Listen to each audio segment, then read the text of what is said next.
ఆనవాయితీ ప్రకారం సాంప్రదాయం ప్రకారం మంత్రులు కానీ లేదా ముఖ్యమంత్రులు కానీ ఇంట్లో ఫర్నిచర్ ఉంటే మేము డబ్బులు కడతామని లెటర్ పెడితే అయితే ఇంత డబ్బు కట్టని లెటర్ ఇస్తారు.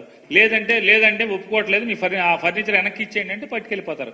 పట్టుకెళ్ళాలంటే మీరు మనుషులు ఆఫీసర్లను పంపించండి, పట్టుకెళ్ళిపోండి. అడ్డెవరికి? రెడీగా ఉన్నాం. మీరు డబ్బు కట్టమంటే డబ్బు కడతాకి, లేదా మా సామాన్ గవర్నమెంట్కి ఇచ్చేయండి అంటే పంపించేయడానికి రెడీగా ఉన్నాం. మీరేం నిర్ణయం చెప్పరు, కొంచెం చెప్పాలి కదా. మర్యాదగా 5 ఏళ్లు ముఖ్యమంత్రి చేసినటువంటి వ్యక్తి ఇట్లా ఆఫీసులో సామాను కొన్నారు ప్రభుత్వం నుంచి, ఆ సామాను డబ్బులు కట్టేయండి, ఆల్రెడీ పాత పడిపోయినాయి కాబట్టి డబ్బులు ఎంతో చెప్తే నేను కట్టేస్తాను, పర్మిషన్ ఇవ్వండి డబ్బులు కడతాకి, లేదంటే పట్టుకెళ్ళిపోండి, క్వార్టర్ ఇచ్చేయండి. మీరు పెట్టుకున్న అర్జీని తిరస్కరిస్తూ సామాన్ హ్యాండ్ ఓవర్ చేయమని చెప్తున్నాం అని చెప్పని ఒక కాగితం పడితే 5 నిమిషాల్లో సామాన్ మొత్తం తీసుకెళ్లి జీడీలో అప్పచెప్తారు. దీనికి విష ప్రచారం. కోడెల శివప్రసాద్ సామాన్ ఎత్తేసి జగన్మోహన్ రెడ్డి సామాన్ ఎత్తేసాడు, దొంగతనం చేశాడని. నోటికి పద్దు అద్దు శుద్ధి కూడా ఏమి ఉండదు అసలు. కోడెల శివప్రసాద్ సామాను హైదరాబాద్ నుంచి అమరావతిలోకి తరలించే క్రమంలో ఆ సామాన్ తీసుకెళ్లి బైకుల షోరూంలోను, హోండా షోరూంలోను, వాళ్ళ హాస్పిటల్లోను సామాన్ ఉంది కాబట్టి అక్కడ వాడుకుంటున్నారు కాబట్టి అది నేరమైంది. అంతేగాని గవర్నమెంట్ బంగ్లాలో ఉంటేనో స్పీకర్ బంగ్లాలో ఉంటే అది నేరం అవదు. ఇకపోతే పార్టీ ఆఫీసుల గురించి కూడా మాట్లాడుతున్నారు. పార్టీ ఆఫీసులు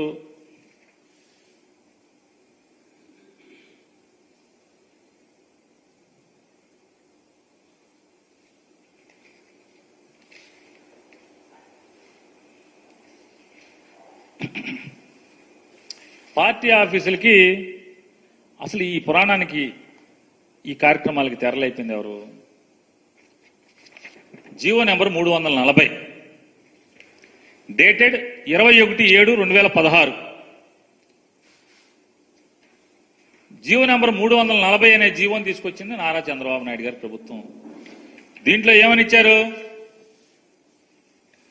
రిఫరెన్స్ ఇచ్చారు 31/8/1987. అప్పట్లో ఏదో పార్టీ ఆఫీసులకి స్థలాలు ఇచ్చినటువంటి ఆనవాయితీ ఉందంట. ఆ జీవోని రిఫర్ చేస్తూ ఆ జీవోని మొత్తం మాడిఫై చేస్తూ కొత్త జీవో ఇస్తున్నాము. ఆ జీవో ప్రకారం కేటగిరీ 1 జాతీయ పార్టీలు, రాష్ట్ర స్థాయిలో గుర్తింపు పొందినటువంటి పొలిటికల్ పార్టీలు ఎవరికైతే అసెంబ్లీలో 50% తగ్గకుండా, శాసనసభలో 50% తగ్గకుండా సభ్యులున్నారో వాళ్ళ కేంద్ర కార్యాలయం కట్టుకుంటానికి 4 ఎకరాలు. కేటగిరీగా ఇచ్చారు, కేటగిరీ వైజ్. ఆ సంఖ్య 25% అంటే 50% లోపు, 25% పైన ఉంటే గనక ఆ పొలిటికల్ పార్టీకి అరెకరం. 25% కంటే లోపుండి ఒక్క సభ్యుడైనా ఉంటే గనక 1000 గజాలు. ఇది వాళ్ళు ఇచ్చింది. అలాగే జిల్లా హెడ్ క్వార్టర్లో కూడా స్థలాలు కేటాయించవచ్చు అని ఇస్తూ 33 సంవత్సరాలు lease, rent lease ₹1000 per acre per annum, సంవత్సరానికి ₹1000 ఎకరానికి. చంద్రబాబు నాయుడు గారి జీవో ఇది.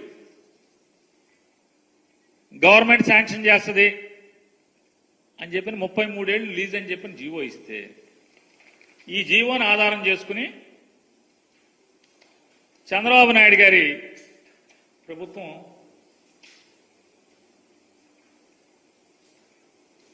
ఎక్కడెక్కడ అంటే ఇచ్చిందో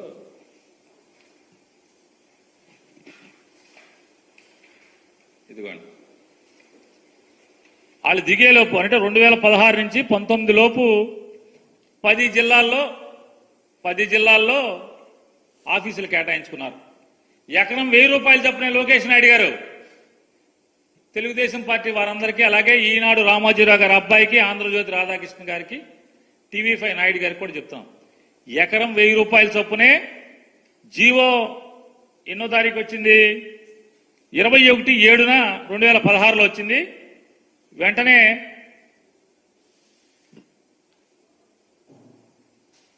ఈ 2015లోనే జీవో 16లో వచ్చింది. 2015లో సపరేట్ జీవో తెచ్చుకున్నారు. 2015లో గెలవంగానే సపరేట్ జీవో తెచ్చుకుని కడప వైఎస్ఆర్ కడపలో ఎకరం